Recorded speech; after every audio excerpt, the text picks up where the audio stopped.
দর্শক, কালের কণ্ঠের পর্দায় সবাইকে স্বাগতম। সঙ্গে রয়েছে আমি কাজী আজাদ রিমিন।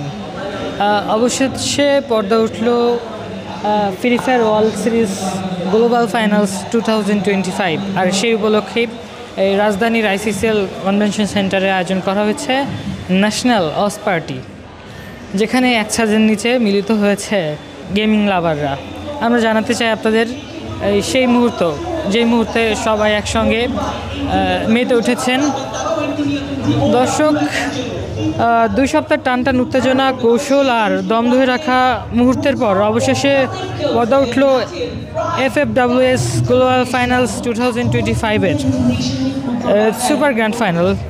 ইন্দোনেশিয়ার আজ সাক্ষী হচ্ছে বিশ্বের সেরা 12টি দলের লড়াইয়ের, আর ঠিক একই সময় ঢাকাতেও যেন জন্ম নিয়েছে এক অনন্য উদযাপন। রাজধানীতে আয়োজন করা হচ্ছে এক বিশাল ন্যাশনাল ওয়াচ পার্টি, যেখানে দেশের বিভিন্ন প্রান্ত থেকে ছুটে আসা শত শত গেমিং প্রেমী একসঙ্গে জমায়েত হয়েছেন ফাইনালের প্রতিটি মুহূর্তেও উপভোগ করতে। ঢাকার পরিবেশ যেন আজ এক টেক কার্নিভাল। বিশাল স্ক্রিনে লাইভ ম্যাচ দেখার সঙ্গে সঙ্গে দর্শকদের চিৎকার, করতালি, ভূয়া মুহূর্তে উল্লাস, আলো আধারিয়ার অবিরাম উত্তেজনার পুরো ভ্যানু রূপ নিয়েছে ক্ষুদ্র এক স্টেডিয়ামে। বন্ধুবান্ধবদের সঙ্গে কাঁধে কাঁধ মিলিয়ে প্রিয় দলে চেয়ার্স করা, ট্যাকটিক্স নিয়ে আলোচনা আর গেমপ্লের প্রতিটি ক্লাস শট উপভোগ করা, সব মিলিয়ে ঢাকা যেন ফ্রি ফায়ার কমিউনিটির সবচেয়ে বড় মিলন মেলা। এর চেয়ে বড় বিষয়, এই আয়োজন দেখিয়ে দিয়েছে যে স্পোর্টস এখন বাংলাদেশে শুধুই অনলাইন প্রতিযোগিতা নয়, এটি তরুণদের সংস্কৃতি, শক্তি এবং উদ্দীপনার এক নতুন পরিচয়।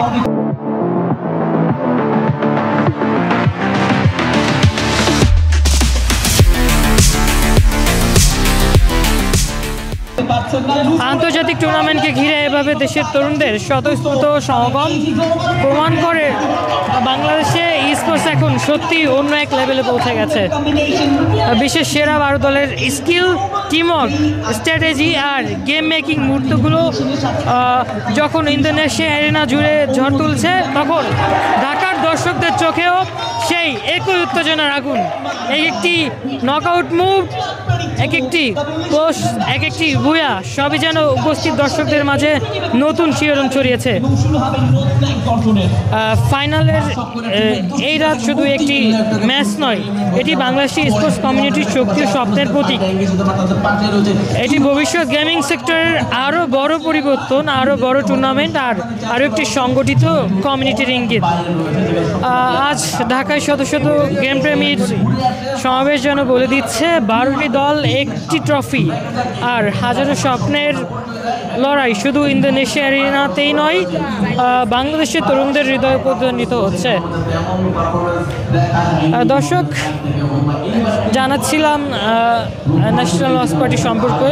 আর একসাথে নিতে অংশগ্রহণ করছে বিভিন্ন জেলা থেকে আগত গেমিং লাভাররা।